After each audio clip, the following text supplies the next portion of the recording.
जो आँखें मिलेंगी तो बेचैनी होगी, जो दिल मिल गए तो करार आएगा।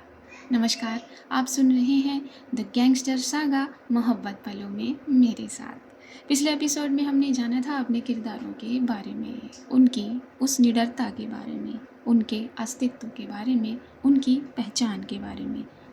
आमाल और कविशा। कविशा का वो बेबाकपन जो उसने उस गुंडे को पीटते हुए दिखाया था, वो एक पर्दे के जरिए ही सही आमाल के सामने आया था। और आमाल का वो फियरलेस होना और उसका वो इश्क गन्स के साथ। आइए अब अगले एपिसोड में चलते हैं। मम्मी, आपको पता नहीं है वहाँ कितने लोग थे, और दी वो तो रुक ही नहीं रही थी। कभी चप्पल पे चप्पल तो कभी मिट्टी के ढेले पे ढेले। मम्मी, वहाँ तो सब अपने मोबाइल में तस्वीरें तक लेने लगे थे, एंड आई एम श्योर लोगों ने वीडियो भी बनाई होगी। प्रिया ने पराठे का एक निवाला तोड़ते हुए अपनी बात पूरी करके मुंह में डाला था और किचन में खड़ी मम्मी से अपनी बात कही थी। हे भगवान, मैं क्या करूं इस लड़की का, इसकी आदतों का। मम्मी ने एक पराठा तवे पर रखते हुए कहा था। और क्या मम्मी? प्रिया अब पराठे में बिजी होते हुए बोल पड़ी थी। तुम चुपचाप अपना पराठा क्यों नहीं खाती हो? हाँ, क्यों मम्मी का बीपी बढ़वाने पर तुली हुई हो? मम्मी, आप कितनी रोटियां बनाएंगी? आप आ जाइए, खाना खाते हैं। कविशा अपनी बात कहते हुए जल्दी जल्दी दस्तरखान पर आकर बैठ गई थी। मैं क्या करूं तुम्हारा? क्यों मुसीबतें मोल लेती रहती हो? तो मम्मी, मैं क्या करती? वो मेरा बैग चुरा कर भाग रहा था, ऐसे कैसे मैं उसे छोड़ देती? कविशा ने सिर हिलाते हुए कहा। तो क्या हुआ? हाँ, तुम्हारी इज्जत और तुम्हारी जान से बढ़कर तो नहीं था तुम्हारा बैग? मम्मी ने गुस्सा दिखाया था। मेरी मेहनत की कमाई थी उसमें मम्मी, पूरे 7,680 रुपये थे उसमें। मगर दी, बैग तो मिल गया था ना आपका, फिर भी आप उसे मारने पर तुली हुई थी। आपको शौक है पंगे लेने का। क्यों ना लो, तुम चुपचाप अपना पराठा ठूसो। मम्मी, आप जानती हैं ना, मुझे जाति पसंद नहीं है, ना बर्दाश्त होती है। दूसरों पर होती है तो मेरा खून खौल जाता है। कोई मुझ पे करे तो मैं उसका कत्ल ना कर दूँ। आफ्टर ऑल, मैं अपने बाबा की बेटी हूँ। जब उन्होंने ईमानदारी का रास्ता पकड़े हुए अपने अधिकारों के लिए लड़ते रहे थे, तो मैं कैसे जुल्म सहूँगी? और क्यों सहूँगी? कविसा ने सर ऊँचा किया था अपनी बात कहकर। हाँ हाँ, जानती हूँ अच्छे से उनकी ईमानदारी, उनके रास्ते को, जिसके लिए उन्होंने क्या क्या सहा, और अब हम सह रहे हैं। मैं तो अब तुमसे डरने लगी हूँ। वो बस एक घर छोड़े गए हैं और अपनी आत्मा तुम्हें सौंप गए हैं।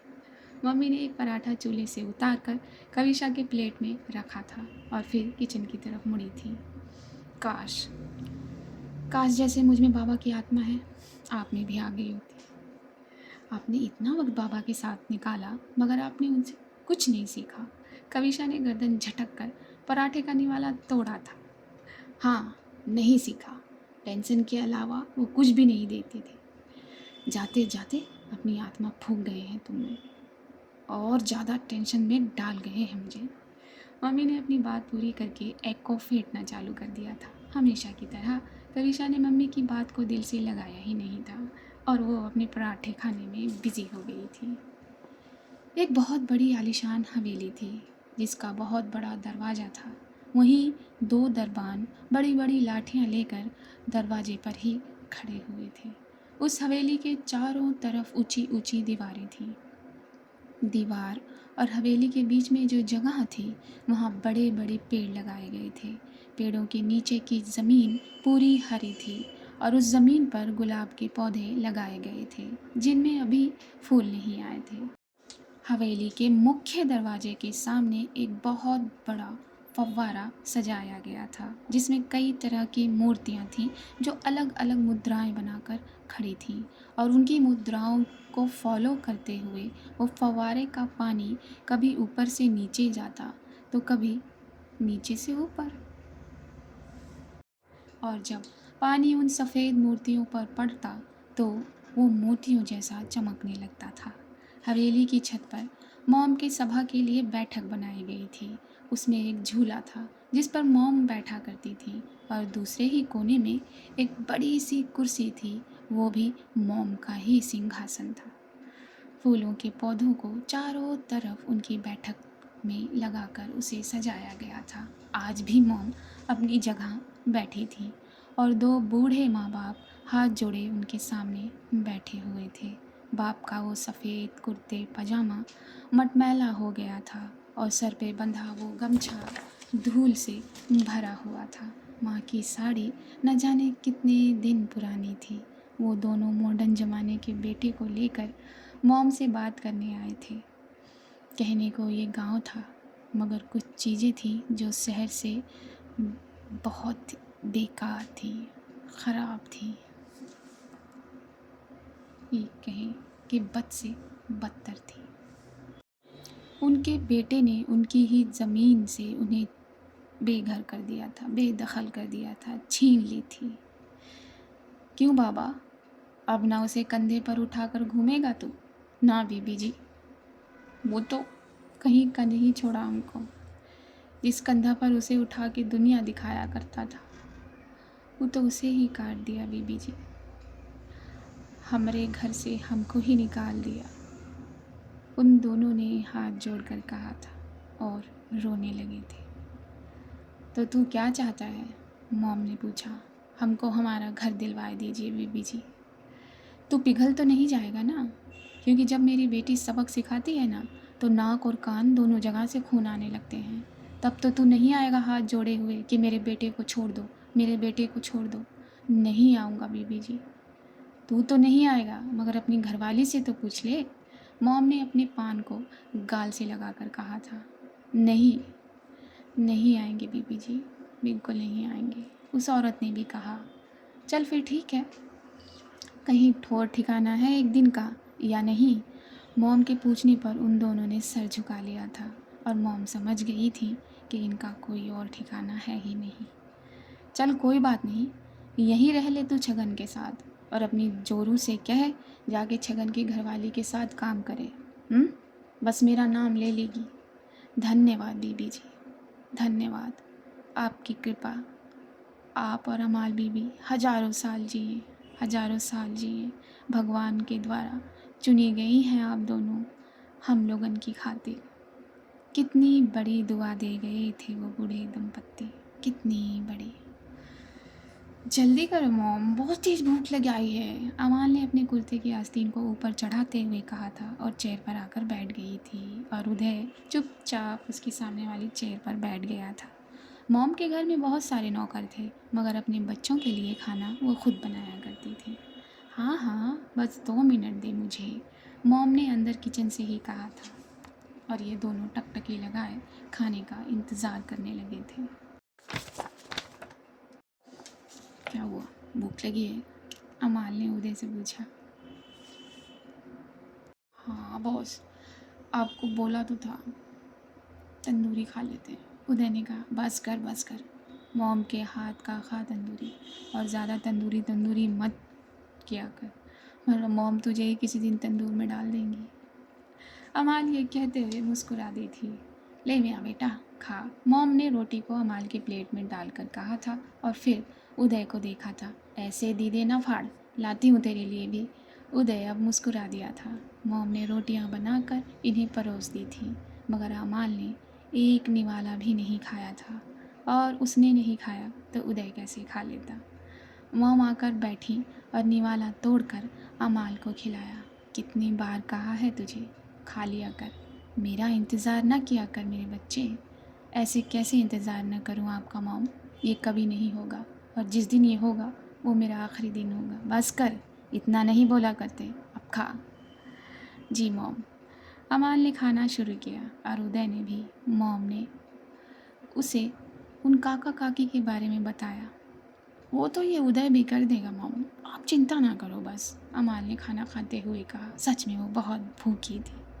हाँ हाँ मॉम, मैं कर लूँगा, उदय ने बोटी तोड़ते हुए कहा था। हाँ हाँ जानती हूँ मैं, लेकिन अमाल ये तुझे करना है, और ऐसा सबक सिखाना कि अपने माँ बाप की तरफ आवाज़ भी ना उठा सके। मॉम आपने कह दिया ना, बस हो गया। अमाल अब टेबल पर कुछ ढूंढने लगी थी, तभी मॉम ने एक कटोरी को अमाल के आगे किया था। उसमें बादाम का हलवा था। अमाल ने एक छोटे बच्चे की तरह अपना मुंह ओपन कर दिया था मॉम के सामने।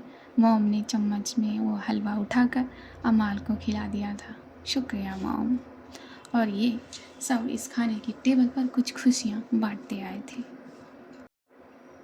तारों भरी रात में अपने घर के आंगन में ये दोनों बहनें अपनी अपनी चारपाई पर बिस्तर लगाए आसमान को तक रही थीं। 111। कविशा ने काउंट किया। नहीं नहीं नहीं, 112 है दी। प्रिया ने उसे गलत ठहराते हुए कहा। दी, वैसे तारे तो वो गिना करते हैं ना जो प्यार करते हैं। प्रिया ने तकिया से सर उठाकर कहा। घंटा वो भी गिनते हैं जिन्हें नींद नहीं आती। कविशा ने अपने आप को तकिया पर सीधा करते हुए अपनी ही अंदाज में उसकी बात का जवाब दिया। हाँ तो बात तो हुई है ना, प्यार में ही तो नींद उड़ जाती है ना दी। तुम क्या चाहती हो? हाँ, तुम ये चाहती हो कि मैं प्यार कर लूँ? पीछे पड़ गई हो प्यार प्यार प्यार करके। प्यार किया थोड़ी जाता है दी, प्यार तो हो जाता है, प्रिया ने कहा। लेकिन हमें कब होगा दी? हम दोनों कितने बोरिंग हैं ना। अपने चेहरे को अपने हाथ पे रखे प्रिया कविशा की तरफ मुड़ गई थी। बोरिंग हम नहीं हैं, ये दुनिया है, और उससे भी ज़्यादा हमारा ये गांव और इसमें रहने वाले ये लोग। तुमने देखा है? हाँ, एक भी बंदे की जात मुझे दिखाओ जो अच्छा खासा दिखता हो, फिर तुम्हारा सपना मैं पूरा कर दूंगी। क्या? तो अगर कोई ऐसा मिला जो आपको पसंद आ जाए तो आप उससे प्यार कर लेंगी दी? बिल्कुल, कविशा ने फट से कहा। लेकिन आपने तो मम्मी से कहा है कि आप लव मैरिज नहीं अरेंज मैरिज करेंगी, वो भी उनकी पसंद से। और मुझे लगता क्या, मुझे मालूम है मम्मी को जो भी पसंद होगा, मम्मी जो भी पसंद करेंगी आपको कभी पसंद आएगा ही नहीं। तो फिर आप कैसे प्यार करेंगी उससे? नहीं, किसने कहा मैं उससे प्यार करूँगी? प्यार नहीं करूँगी, शादी करूँगी बस। कविशा ने निडर होकर अपनी बात कही थी। ये कैसा कन्फ्यूज़न है दी? प्रिया परेशान हो गई थी। देखो, मुझे मालूम है कि मेरी शादी किसी प्रिंस चार्मिंग से तो होगी नहीं, क्योंकि वो किस्मत का बंधन है। लेकिन मेरे ख्वाबों पर, मेरे मन पर तो किसी का बंधन नहीं ना। और अपने ख्वाबों में मैं कितना भी ऊंचा उड़ना चाहूँ उड़ सकती हूँ। शादी के लिए मैं कॉम्प्रोमाइज़ कर सकती हूँ, लेकिन मोहब्बत के लिए कभी नहीं करूँगी। जब ज़िंदगी को अलविदा कहूँगी तो ये सोचकर ज़रूर मुस्कुराऊँगी कि ज़िंदगी ज़मीनी कितनी भी जी हो, मगर दिल मैंने वहाँ लगाया जहाँ मेरे दिल ने चाहा, बहुत ऊंचा, बहुत, वो दूर कहीं तारों पर। और ये दोनों बहनें मुस्कुराते हुए आसमान को तकते हुए अपने ख्वाबों ख्यालों में आकर सो गईं। अपनी स्कॉर्पियो की स्टीयरिंग को बड़ी नज़ाकत से घुमाकर एक घर के आगे रोका था अमाल ने, और दरवाज़ा खोले वो ज़मीन पर अपना पैर रखने ही वाली थी कि उसका वो काले कलर का फ़ोन बज गया था उसकी जेब में। हेलो बॉस, कहाँ चली गई हैं आप सुबह सुबह? उदय ने पूछा। तो भुलक्कड़ भी होता जा रहा है क्या? हाँ, मॉम ने काम दिया था, बस वही पूरा कर रही हूँ। अमाल ने उतरकर अपनी स्कॉर्पियो को लॉक कर दिया था। बॉस, मुझे भी ले चलना था ना साथ। उदय, कम टू द पॉइंट। अमाल को ज़्यादा बोलना पसंद नहीं था और ना ही ज़्यादा सुनना। वो अरोड़ा का कॉल आया था। एक घर है जिस पर कई लोगों ने कब्जा किया हुआ है इल्लीगल तरीके से। बस उसे चुत्ता करवाना है। हाँ तो तू जा, कुछ प्रॉब्लम है तो कॉल करना। ओके चल अब रख। अमाल ने अपने कदमों को घर के अंदर की तरफ बढ़ा दिया था, फ़ोन अपनी जेब में रखते हुए, और देखा कि सामने बैठे उन बूढ़े दंपतियों का लड़का खाना खाने की तैयारी कर रहा था। उसकी बीवी उसे खाना परोसने ही वाली थी। अमाल ने अपना चश्मा उतारकर अपनी जेब में रख लिया था और उसकी गुद्दी को जाकर पकड़ लिया था और उसे घसीटते हुए घर से बाहर रोड पर खींच लाई थी और अपने सामने झटके से उसे ऑलमोस्ट फेंका था। उसके मुंह पर उसने ज़ोरदार तमाचा जड़ा था। लोगों को भीड़ जमा होने लगी थी एक एक करके। तभी स्कूटर पर सवार अपनी बहन को लिए कविशा यहीं आती दिखाई पड़ी थी। अरे दी, रोको ना स्कूटर, देखो तो सही वहाँ जाकर क्या हो रहा है। क्यों? तुम्हें क्यों देखना? ब्रेकिंग न्यूज़ बनानी है तुम्हें? अपने काम से काम रखा करो, कविशा ने कहा। वाह वाह वाह, आप खुद ये जब करती तब नहीं। तुम टाइम पास करने के लिए मुझे स्कूटी रोकने के लिए कह रही हो। मैं गलत को मुंह तोड़ जवाब देने के लिए स्कूटी रोकती हूँ और पीछे भागती हूँ और भीड़ इकट्ठा करती हूँ, समझी? एक तो खामखा ये ट्रैफिक लगा दिया गया है। ओ भाई साहब, हटो सामने से। बहुत शौक है क्या झगड़े देखने का, भीड़ देखने का? तो अंदर घुस के देखो ना, रास्ता घेरा हुआ है सारा का सारा। अरे मैडम, इतना रास्ता पड़ा है, दिखता नहीं है क्या? जाओ निकल के, स्कूटर ले जाओ अपना। कौन रोका है तुमका? जाओ। देखो देखो, लोगों की तमीज़ यही है, और तुम प्यार करने के लिए कहती हो इन लोगों से। और अपने कान गरम करते हुए कविशा यहाँ से चली जाती है, अपने स्कूटर को बड़ी ही सावधानी से भीड़ से निकालते हुए। अरे बहन जी, क्यों मार रही है हमारे पति को? उस आदमी की बीवी ने कहा। तुझे नहीं मालूम है कि क्यों मार रही हूँ मैं इसे? हाँ, अमाल ने एक पंच और धर दिया था उसके मुंह पर। शर्म नहीं आती? शर्म नहीं आती? जिसने जन्म दिया, उंगली पकड़ के चलना सिखाया उसे, इस बात पर वो उसकी उंगलियों को मरोड़ देती है और बहुत तेज चिल्लाता है वो आदमी। अरे मैडम, छोड़ दो ना, काहे मारी जा रही हो? छोड़ दूँ इसे? जिसने सर पर छत बना कर दी, तुम दोनों ने उसे ही घर से बाहर निकाल दिया। अरे मैडम, वो तो हमारा घर है। चुप, तेरा घर है।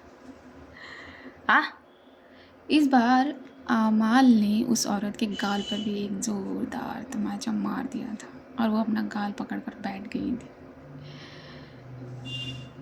तुम चाहती तो ये कभी नहीं होता। तुम्हारे जैसी औरतों की वजह से ये होता है। तुम्हारे माँ बाप को तुम्हारा भाई घर से निकाल दे तो क्या तुम उसका साथ दोगी ऐसे ही? हाँ, एक औरत हो के तुम्हें ज़रा भी शर्म नहीं आई, दया नहीं है तुम्हारे दिल में? चल वे, इस पे साइन कर। अब अमाल ने उस आदमी का कॉलर पकड़कर सामने कागज किया। करता हूँ। वो जितना पिट कर थक चुका था, उससे कहीं ज़्यादा वो डर गया था। और सारे लोग खड़े थे, बस सिर्फ खड़े इन्हें देख रहे थे, क्योंकि वो जानते थे कि इस आदमी और इस आदमी की बीवी ने क्या किया था। अब अपना बोरिया बिस्तर बांधो तुम दोनों और घर खाली कर दो। शाम तक मुझे ये घर खाली चाहिए। अमाल ने कागज़ को अपनी जेब में रखकर ये कहा था। लेकिन मैडम, हम कहाँ कहाँ जाएंगे भाई? डरते हुए उस औरत ने पूछा था। वो मुझे नहीं पता, समझे? घर खाली हो जाना चाहिए शाम तक, वरना तुम दोनों की सांसें मैं वहीं रोक दूंगी। अमाल के हाथ पर जो उस आदमी का ब्लड लगा था, वो उसने उसकी ही शर्ट में साफ़ कर लिया था और अपनी स्कॉर्पियो को घुमाते हुए स्पीड पकड़ा दी थी। जितने भी वहाँ लोग थे वो आपस में बातें करने लगे थे। अरे, ये तो बीबी जी की बेटी है ना? हाँ हाँ, उन्हीं की बेटी तो रही। हाँ, और का जो ये की हैं वही तो भुगती हैं। इन लोगों के साथ ऐसा ही होना चाहिए था। ठीक की हैं, बिल्कुल ठीक की हैं। अबे यार, क्या पंच मारी है इसने! हम तो फ़ैन हो गए बे। शादी कर ले क्या उससे? जा जा, शादी करने जाएगा? तुझे वो पंचिंग बैग बना देगी। उसके सामने कोई टिक पावा है का? पहले ही साइन किए देता तो मुंह ना बिगड़ता इतना। अरे साइन का नौबते काहे आया? काहे निकाला अपने माँ बाप को उन्हें ही के घर से? शर्म नहीं आती? अरे वो छोड़ो काका, बच गया। ये कहो कि गन नहीं निकाली उसने अपनी, वरना यही ख़त्म किए देती इसे। जितने भी लोग थे वहाँ, ये सारी बातें, ये सारे जुमले उन सब के थे। जवानों के दिल में वो घर कर रही थी तो बुज़ुर्गों की का विश्वास जीत रही थी। जवानों के मुंह से अलग बातें निकल रही थी, बुज़ुर्गों के मुंह से अलग बातें और महिलाओं के मुंह से अलग बातें। तो ये था अमाल का इम्पैक्ट। आज का एपिसोड पूरा हुआ। मिलते मिलते तो रह गए ये दोनों। आज भी ये दोनों नहीं मिले। डेस्टिनी थी या कुछ और? ये आप कमेंट करके बताइएगा। And keep listening, keep supporting. आप चाहते हैं ये स्टोरी दूर तक जाए तो शेयर कर लीजिए। नए नए मुझे सुन रहे हैं, नए नए अपने कानों में मुझे खुलता हुआ देख रहे हैं तो सब्सक्राइब कर लीजिए। आपका सपोर्ट चाहिए और कुछ नहीं। तब जल्दी मिलेंगे हम लोग, तब तक के लिए see you at the other side. नमस्कार।